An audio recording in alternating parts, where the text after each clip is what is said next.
Bueno, pues buenas tardes y vamos a empezar con el estudio. Este es el tercer estudio que tenemos sobre la figura del Espíritu Santo.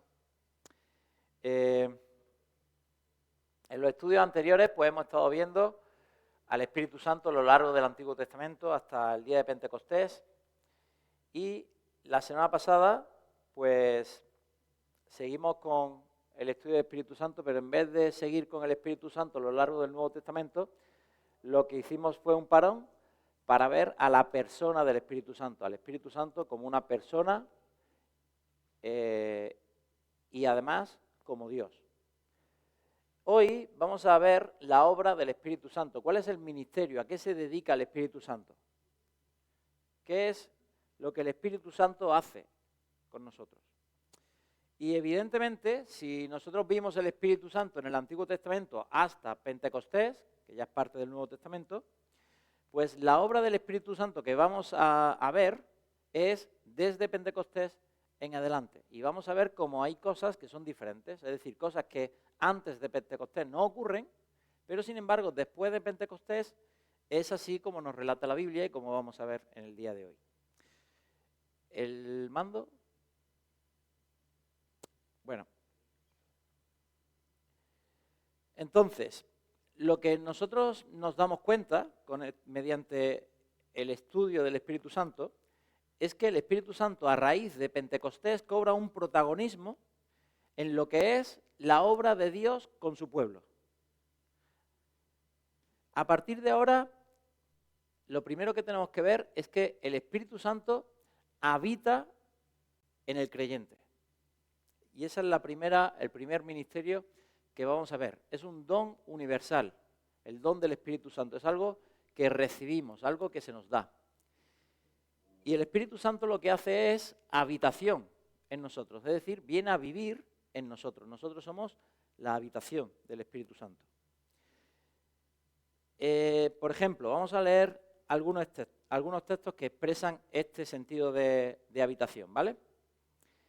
1 Corintios 3:16, no sé si es precisamente el que está ahí, dice: ¿no sabéis que sois templo de Dios y que el Espíritu Santo habita en vosotros? Ahí la palabra habita tiene que ver con habitación, con convivir, con que vive en nosotros.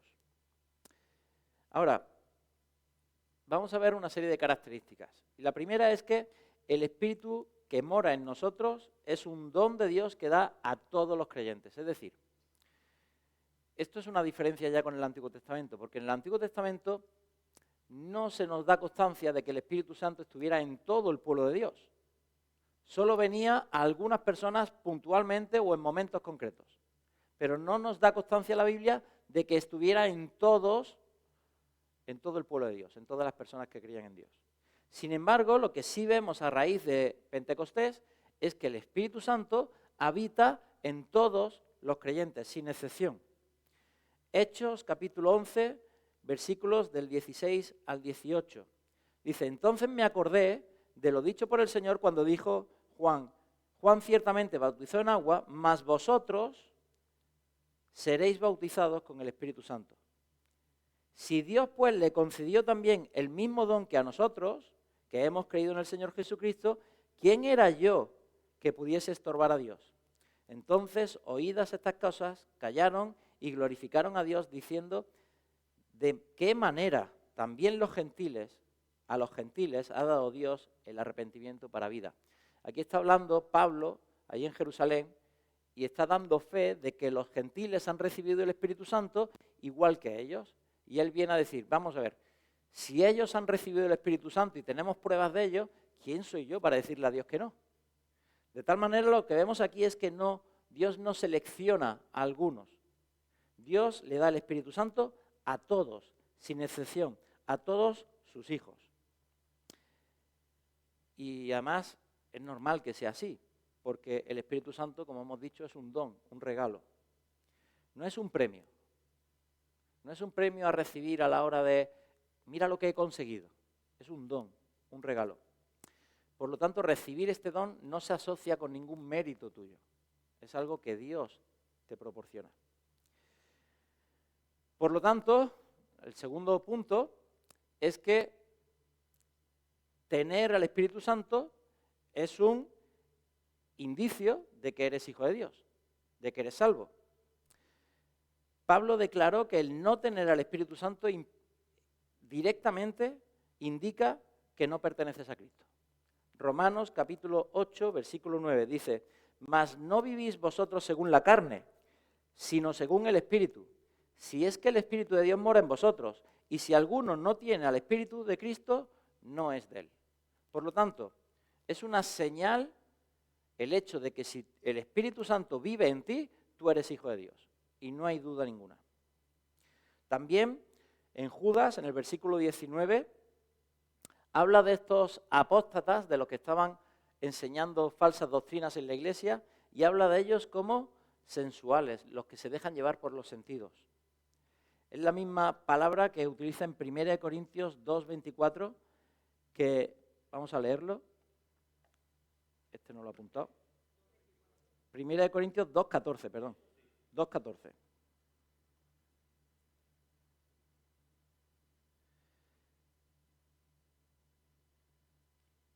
Primera de Corintios 2:14 dice: pero el hombre natural no percibe las cosas que son del Espíritu de Dios, porque para él son locura y no las puede entender, porque se han de discernir espiritualmente. Ahí se ve que el hombre natural, que es la misma palabra que Judas utiliza para hablar de sensual, el que se deja llevar por los sentidos, por la naturaleza propia, dice que no puede entender las cosas de Dios, porque es necesario entenderlas espiritualmente, es decir, necesitas al Espíritu Santo para poder entenderlas. Y si no tienes el Espíritu Santo, no puedes entenderlas. Con lo cual, es una característica inherente al Hijo de Dios. Tú tienes al Espíritu Santo. Pero esto nos lleva a reflexionar sobre algo. Si tú pecas, ¿pierdes al Espíritu Santo? Bueno, si es una característica inherente el hecho de, si tengo al Espíritu Santo, soy creyente, ¿un creyente peca? Sí. Entonces, ¿tú pierdes al Espíritu Santo cuando pecas? Pues, 1 Corintios, aquí tenemos el capítulo 5 entero, que no lo vamos a leer, y el capítulo 6, que nos hablan un poco de esto. Fijaros en 1 Corintios capítulo 6, versículo 19. Dice: ¿o ignoráis que vuestro cuerpo es templo del Espíritu Santo, el cual está en vosotros, el cual tenéis de Dios, y que no sois vuestros? ¿Qué nos está diciendo? Que nosotros no somos nuestros, sino que pertenecemos a Dios porque tenemos al Espíritu Santo. Muy bien, pero si leyéramos el capítulo 5, en el capítulo 5 nos encontramos con que en la iglesia hay un pecado sexual. Hay una persona que se está acostando con su madre, creo recordar que era, con su madrastra. Y entonces, en la iglesia, Pablo le está diciendo cómo tienen que tratar este tema. Pero fijaros en el versículo 5. Capítulo 5, versículo 5. Dice: el tal, es decir, el que está haciendo esto, el tal, sea entregado a Satanás para destrucción de la carne, a fin de que el espíritu sea salvo en el día del Señor Jesús. Es decir, él estaba viviendo en pecado grave, sin embargo, parece que tenía el espíritu, aunque estaba en pecado, y un pecado grave. En el capítulo 6, ahí el problema es que hay unos hermanos que están denunciando a otros. Y dice Pablo: ¿es que no hay un sabio entre vosotros para poder juzgaros entre vosotros en lugar de ir a un juzgado, a que os hagan juicio los incrédulos? Si vosotros vais a juzgar a los ángeles. Dice: ¿no hay sabios entre vosotros? Es decir, está hablando de otro pecado que había en la iglesia, y sin embargo, vosotros sois de Dios y tenéis al Espíritu. Versículo 19. Con lo cual, a pesar de que eran pecadores, ¿perdieron al Espíritu Santo? La verdad es que no. No nos dice eso el texto. nos dice que a pesar de que estaban en pecado, tenían al Espíritu Santo. Con lo cual, aunque peques, no pierdes al Espíritu Santo. El Espíritu Santo permanece. Y por eso, ahí lo pone, ¿no? Incluso en pecado. Pero vamos a hablar de esto, de la permanencia del Espíritu Santo. Porque algunos admiten, o sea, todos los teólogos admiten que el Espíritu es dado a todos los creyentes. Aunque algunos sienten o pueden pensar que el Espíritu se separa en el momento que cometen ciertos pecados. ¿Pero cuáles pecados? Es decir, ¿hay un pecado peor que acostarse con su madrastra? ¿O que denunciar y tener litigios y problemas en la iglesia entre los hermanos? Porque si tú pierdes el Espíritu Santo por un pecado, ese pecado tiene que ser peor que estos que estamos hablando. ¿Y cuál? Entonces, la conclusión que podemos llegar es que no tiene sentido, pero aún así, ¿hay algún versículo que nos atestigue que el Espíritu Santo permanece en nosotros? ¿O es solo una conclusión lógica? Pues fijaros, leímos antes Romanos 8:9, vamos a repetirlo. Dice Romanos 8:9.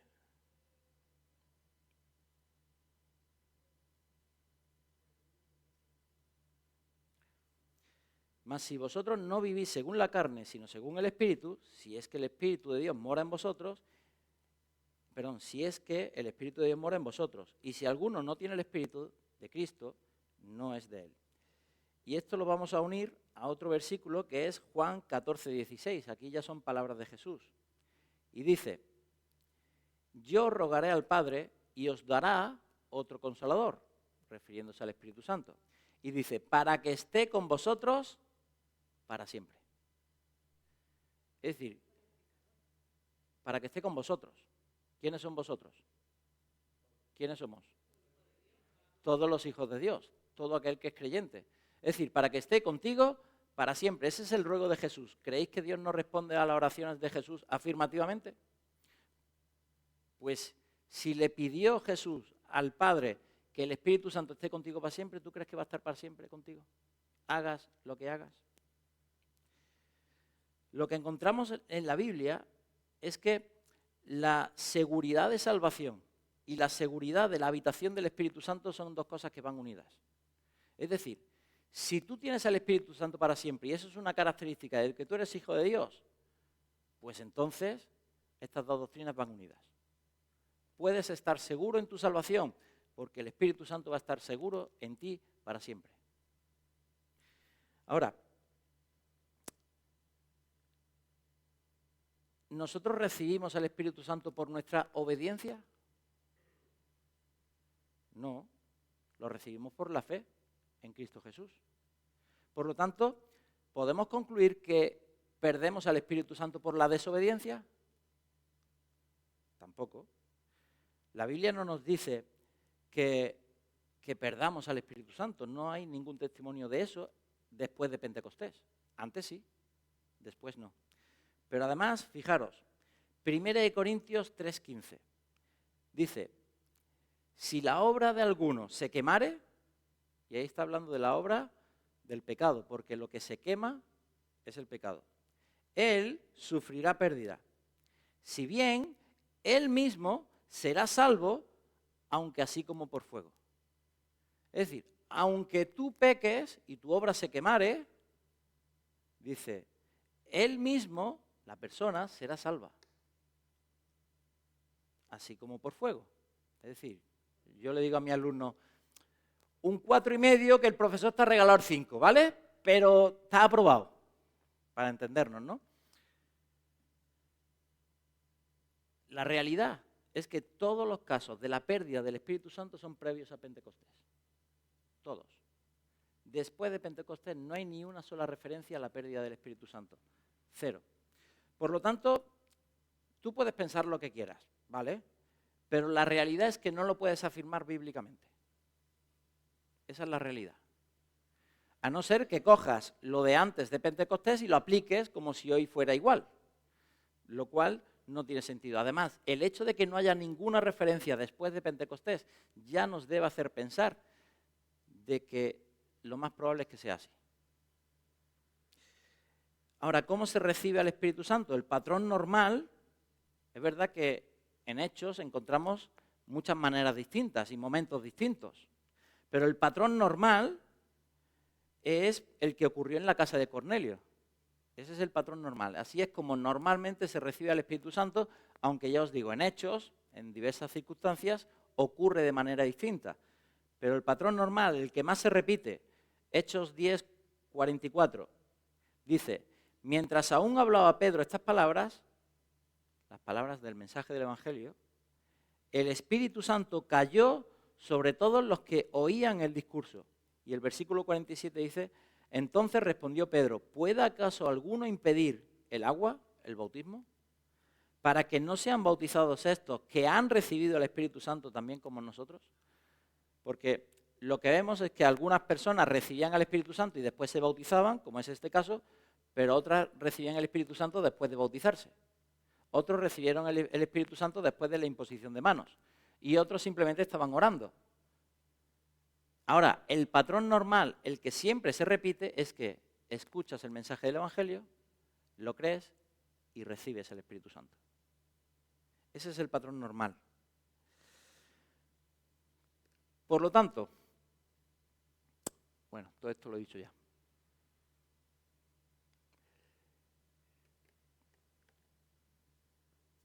El Espíritu Santo habita en el creyente, ¿vale? Segundo ministerio del Espíritu Santo, el sellamiento. El Espíritu Santo nos sella. Vaya unas palabras que utiliza la Biblia, ¿no? Y es como un sello que se pone en una carta. La marca. Ahora, en el Nuevo Testamento solo hay 3 pasajes que nos hablan de esto, del sello del Espíritu Santo. Esos 3 pasajes son los 3 que vienen ahí: 2 Corintios 1:22, Efesios 1:13 y Efesios 4:30.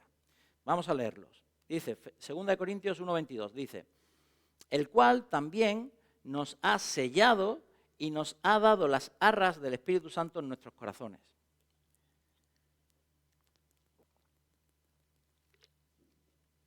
Efesios 1:13 dice: en él también vosotros, habiendo oído la palabra de verdad, el Evangelio de vuestra salvación, y habiendo creído en él, ¿veis el patrón normal?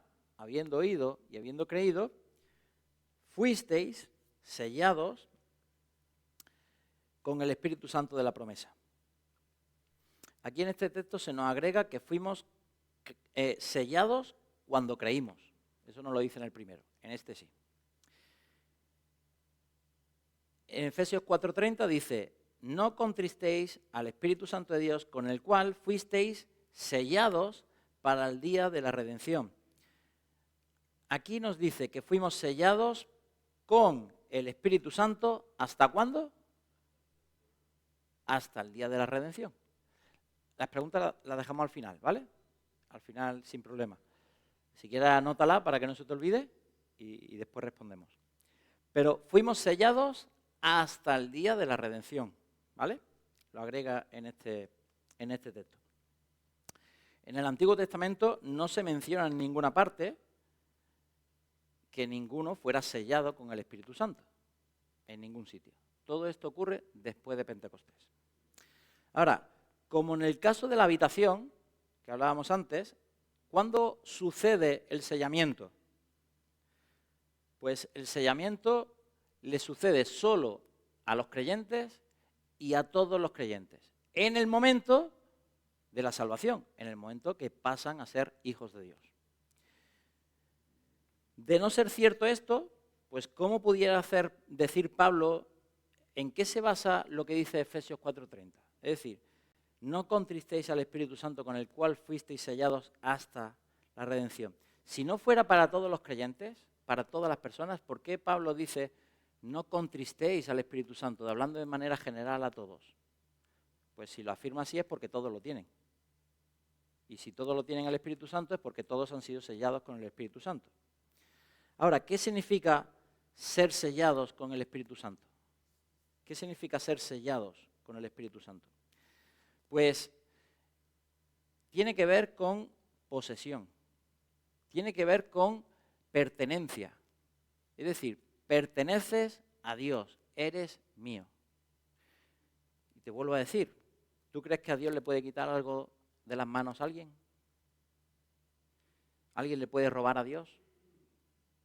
El mismo Jesús lo dice, para lo que el Padre me ha dado, nadie me lo quite.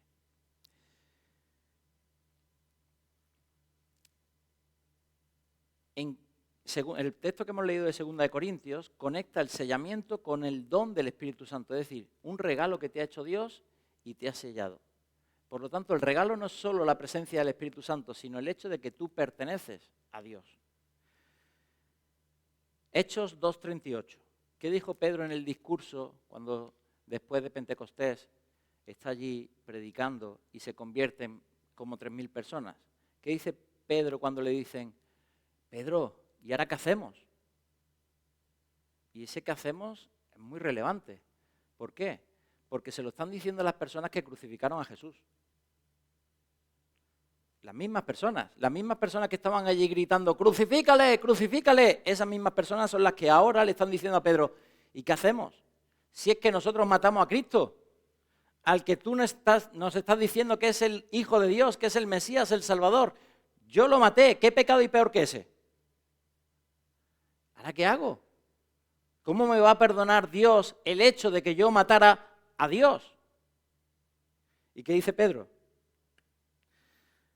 Arrepentíos y bautícese cada uno de vosotros en el nombre de Jesucristo para perdón de los pecados y recibiréis el don del Espíritu Santo. ¿Hay algún pecado que no pueda perdonar Dios? Si hasta el hecho de matar a Jesús lo perdonó y se convirtieron aquel día como 3.000 personas. ¿Hasta cuándo es el sellamiento? Es decir, Dios te sella como posesión suya. ¿Hasta cuándo dura? Pues según el versículo de Efesios, hasta el día de la redención. Esto se refiere a un día futuro en el cual nuestra redención esté completa. Es decir, cuando ya estemos en su presencia. Hasta ese momento el Espíritu Santo aquí me dice, mío eres tú. Romanos 8:23. Dice, Romanos 8:23. Y no solo ella, sino también nosotros mismos que tenemos las primicias del Espíritu, nosotros también gemimos dentro de nosotros mismos, esperando la adopción, la redención de nuestro cuerpo. Es decir, ¿qué estamos esperando hoy? ¿A qué esperamos? Pues a esa esperanza futura en la cual seamos totalmente redimidos, seamos perfectos, gloriosos y estemos en su presencia. Pues hasta ese momento es lo que nos dice la Biblia que dura este sello, ¿no? Así que lo importante del sello es que garantiza el cumplimiento completo de las promesas de Dios. Dios que promete, por ejemplo, un ejemplo muy conocido, ¿no? El que comenzó en vosotros la buena obra, Él es fiel para terminarla. Eso es una promesa. Pues que tú seas de Dios, pertenezcas a Dios y a través del Espíritu Santo seas sellado, implica que Dios va a cumplir esa promesa. Te garantiza que Dios va a cumplir esa promesa y que llegará un día en el que tú seas perfecto. Aunque te vaya perfeccionando hoy en día de gloria en gloria como la imagen de Cristo, pero llegará un día en el que tú serás perfecto. Así que, ¿creéis que algún creyente puede ser despojado de este camino, de este sello, antes de llegar al cielo? Entonces no cumpliría Dios sus promesas. Entonces Dios fallaría en sus promesas. El que comenzó en vosotros la buena obra, Él es fiel para terminarla. La va a terminar. Y no puede no cumplirla. Especialmente la promesa de la salvación. Bueno, aquí, esto ya lo he dicho, pero bueno, ahí lo tenéis. Se me olvida pasar las páginas. Posesión divina, salvación segura, protección hasta el fin. Esto es lo que nos promete el sello que Dios nos da. Una salvación segura, una vida eterna, por y en el Espíritu.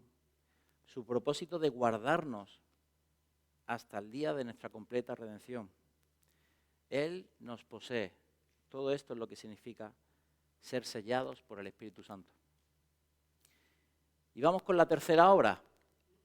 La tercera obra que hace el Espíritu es la llenura del Espíritu Santo. Nosotros tenemos que ser llenos del Espíritu Santo.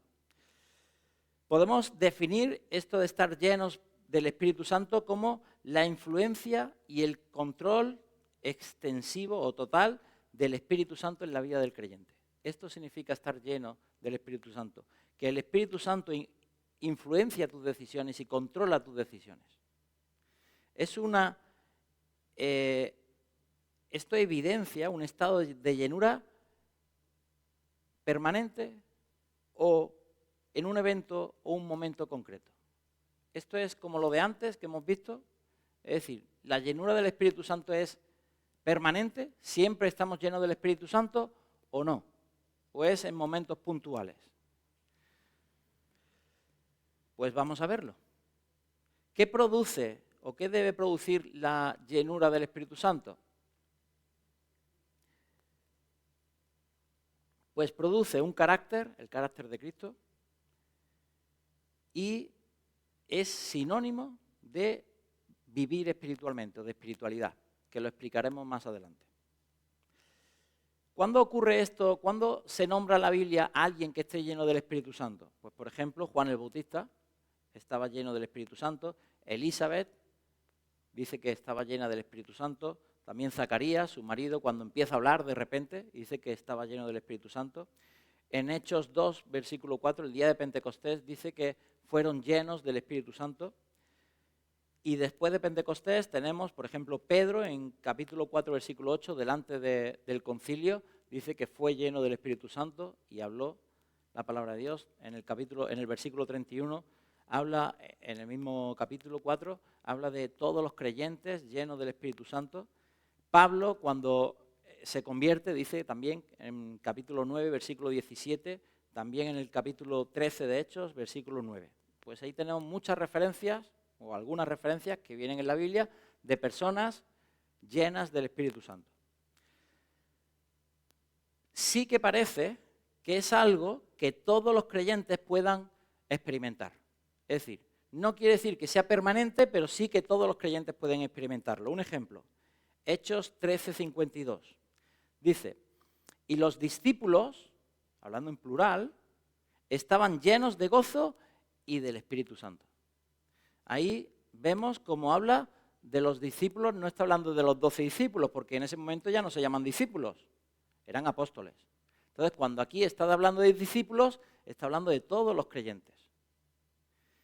Y vemos cómo todo el creyente puede experimentar la llenura del Espíritu Santo. Hechos 6:3 dice, buscad pues, hermanos, de entre vosotros a 7 varones de buen testimonio, llenos del Espíritu Santo y de sabiduría, a quien encarguemos de este trabajo. ¿A quién había que buscar? ¿A 7 hermanos maduros? 7 hermanos viejos? A 7 hermanos llenos del Espíritu Santo. La única vez que Pablo escribe sobre la llenura del Espíritu Santo, solo lo dice una vez, y es en Efesios 5:18. Dice, no os embriaguéis con vino, en lo cual hay disolución, antes bien sed llenos del Espíritu Santo. Es la única vez que en todas las cartas de Pablo se habla de la llenura del Espíritu Santo. Y ahora leeremos el texto entero, leeremos el contexto para ver cómo se está lleno del Espíritu Santo. ¿Vale? Características y frutos de la llenura del Espíritu Santo. Pues el primero es tener el carácter como el de Cristo. Y ahí hablamos de Gálatas 5:22 y 23, el fruto del Espíritu Santo. Cuando tú estás lleno del Espíritu Santo, el carácter de Cristo es el que debe reflejarse. ¿Y cuál es la definición del carácter de Cristo? El fruto del Espíritu Santo: amor, gozo, paz, paciencia, benignidad, bondad, fe, mansedumbre y templanza. Y cuando tú tienes este carácter, no tengas dudas, es el Espíritu Santo el que lo hace, porque tú por ti mismo nos cuesta trabajo, ¿verdad? A algunos más que otros. Segunda característica que observamos en la Biblia cuando hay personas que están llenas del Espíritu Santo, y es la predicación de la palabra y el evangelismo. La Biblia, Jesús dijo, de lo que está lleno el corazón, habla la boca. Pues cuando tú estás lleno del Espíritu Santo, eso es lo que va a salir de ti. Lo vemos el día de Pentecostés. El Espíritu Santo vino sobre ellos, ¿y cuál fue el resultado? Empezaron a predicar, a evangelizar, y se convirtieron como 3.000 personas. Es decir, la segunda característica de estar lleno del Espíritu Santo, la primera es el carácter, la segunda es el evangelismo, la predicación. Es inherente.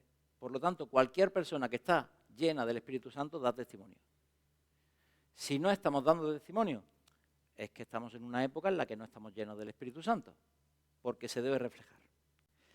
Y la tercera característica que encontramos en la Biblia de alguien lleno del Espíritu Santo es precisamente en el texto que hemos leído de Pablo. Vamos a leer todo el contexto, ¿vale? Efesios 5, vamos a leer desde el 15 hasta el 21.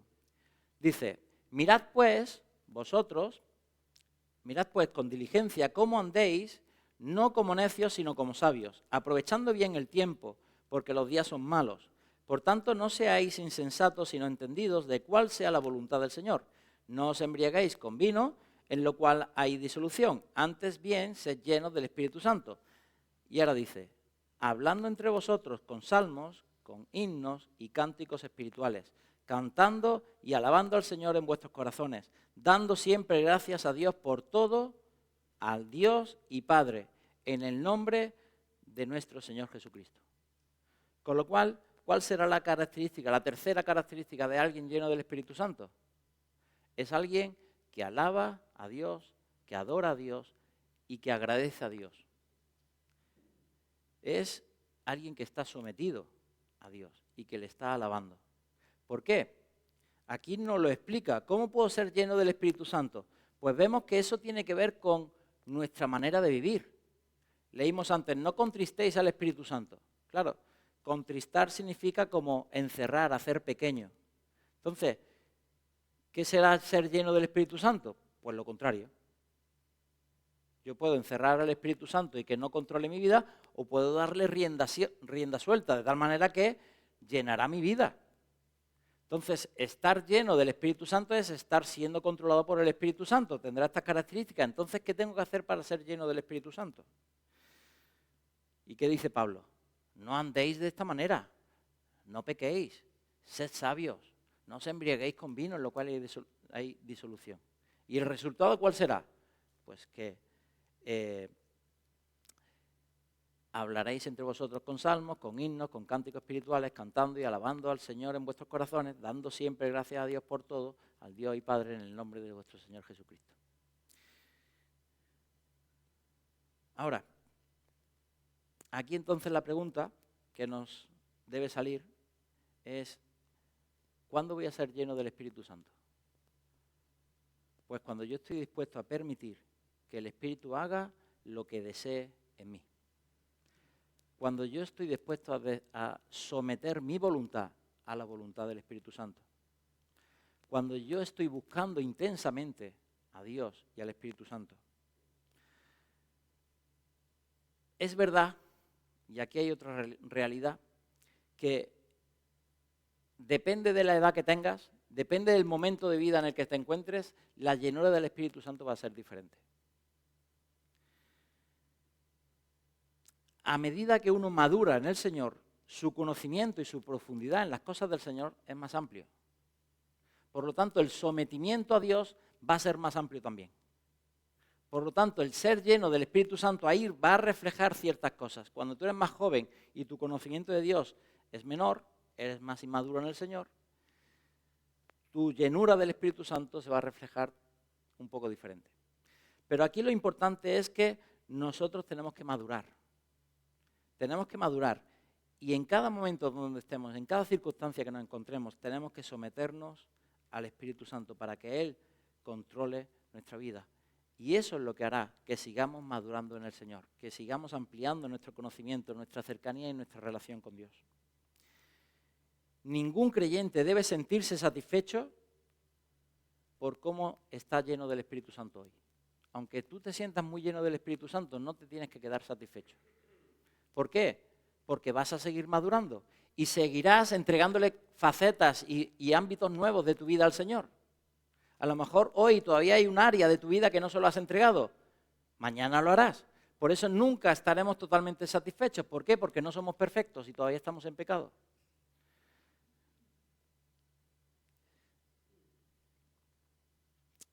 Así que estar lleno del Espíritu Santo debe ser un propósito para nosotros. Un propósito constantemente y diario. Algo que debe ser una seña de identidad, y yo se lo pido al Señor, que sea una seña de identidad de esta iglesia. Que esta iglesia sea llena del Espíritu Santo, porque así es la única manera en la que nos aseguramos de que sea Dios el que tiene el control de lo que aquí ocurre. Y cuando la iglesia, y la iglesia somos cada uno de nosotros individualmente, porque hablar de la iglesia así en general está muy bien, pero hablar de la iglesia en general te implica a ti. Para que la iglesia esté llena del Espíritu Santo, tú tienes que estar lleno del Espíritu Santo. Por lo tanto, hermanos, yo os pido por mi bien, no contristemos al Espíritu Santo, porque si lo contristáis vosotros, me afecta a mí. Y si yo lo contristo, os va a afectar a vosotros. Si yo no me lleno del Espíritu Santo, os va a afectar a vosotros. Porque lo que queremos es que Dios verdaderamente actúe con poder en su iglesia, que sea Él el que la dirija, para que aquí su poder se manifieste y Él se lleve toda la gloria. Así que os animo a buscar al Señor y a dejar que Él controle nuestras vidas. Pero seguimos con los ministerios. Ya hablaremos de este tema más adelante. Hablaremos de lo que es la vida espiritual, nuestra relación con Dios, más adelante. Pero vamos a seguir porque hoy estamos hablando del Espíritu Santo y su ministerio. ¿A qué se dedica el Espíritu Santo? Pues el cuarto ministerio del Espíritu Santo, enseñar. El Espíritu Santo nos enseña. Fijaros lo que dijo Jesús en Juan 16, del 12 al 15. Dice, aún tengo muchas cosas que deciros, pero ahora no las podéis sobrellevar. Pero cuando venga el Espíritu de verdad, Él os guiará a toda la verdad. Porque no hablará por su propia cuenta, sino que Él hablará todo lo que oyere y os hará saber las cosas que habrán de venir. Él me glorificará, porque tomará de lo mío y os lo hará saber. Todo lo que tiene el Padre es mío.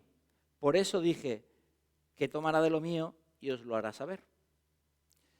Es decir, el Espíritu Santo enseña a cada creyente. ¿Nos enseña el qué? La verdad de Dios. Aquellas cosas que podemos descubrir de Dios. Y no me refiero a cosas nuevas de la palabra, me refiero a cosas relacionales, cosas que todavía tengo que vivir con Dios.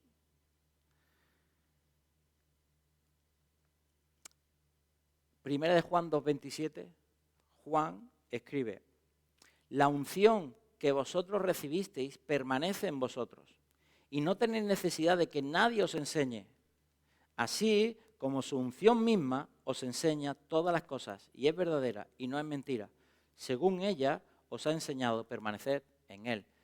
¿A qué se refiere con la unción? ¿La unción de qué? Del Espíritu Santo. ¿Veis? Su unción misma os enseña, el Espíritu Santo que está en vosotros, que os ha ungido, que se ha derramado en vosotros. Él os enseña y es verdadera, no es mentira.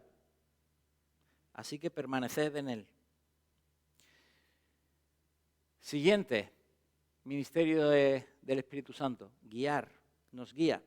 Romanos 8:14 dice, porque todos los que son guiados por el Espíritu Santo, estos son hijos de Dios. Romanos 8:14. Todos los que se dejan guiar por el Espíritu Santo son hijos de Dios. Y a veces dudan, yo tengo muchos alumnos y son más jovencitos y dudan, oye, ¿yo soy hijo de Dios o no? Y me parece normal que con su edad duden.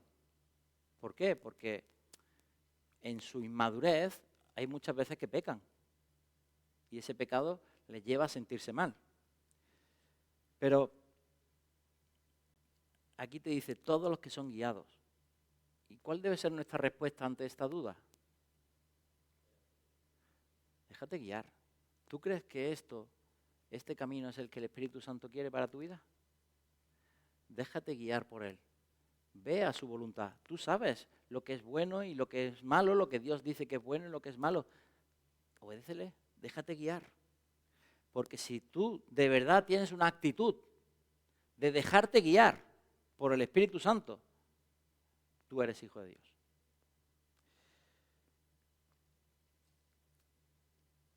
Sexto, dar certidumbre de nuestra salvación. Y esto lo dice en Romanos 8:16. Dice, el Espíritu también es el que le da la seguridad al creyente de que es hijo de Dios. Perdón, eso es la frase que yo tenía escrita. Leo el versículo ahora. El Espíritu mismo da testimonio a nuestro espíritu de que somos hijos de Dios. El Espíritu de Dios es el que da testimonio a mi espíritu. Y ahí vemos una comunicación entre el Espíritu de Dios y mi espíritu. Y el Espíritu de Dios le dice al mío que tú eres hijo mío. Por lo tanto, el hecho de tener el Espíritu Santo, como estoy diciendo del principio, certifica que tú eres hijo de Dios. Y por último, la importancia del Espíritu Santo en la oración. Guía nuestra oración. Romanos 8:26, el mismo capítulo un poquito más adelante, nos dice, y de igual manera el Espíritu nos ayuda en nuestra debilidad, pues, ¿qué hemos de pedir como conviene? ¿Cómo sabemos lo que conviene pedir? Dice, no lo sabemos, pero el Espíritu mismo intercede por nosotros con gemidos indecibles. Es decir, el Espíritu es el que intercede en nuestra oración para que pidamos como conviene. Por lo tanto, la importancia de dejarnos guiar en la oración por el Espíritu Santo para pedir como conviene, conforme a la voluntad de Dios. Pues estos son los 7 ministerios del Espíritu Santo. Todavía nos quedan más cosas, porque nos queda todavía hablar de los dones que reparte y que da el Espíritu Santo. Nos quedaría todavía ese ministerio, pero al ser mucho más amplio lo dejaremos para la próxima semana. La semana que viene empezaremos a hablar de los dones del Espíritu Santo. ¿De acuerdo? Pero aquí tenemos un resumen de lo que hace el Espíritu Santo en nuestra vida desde que nos convertimos y a lo largo de toda nuestra vida espiritual y nuestra relación con el Señor. Amén.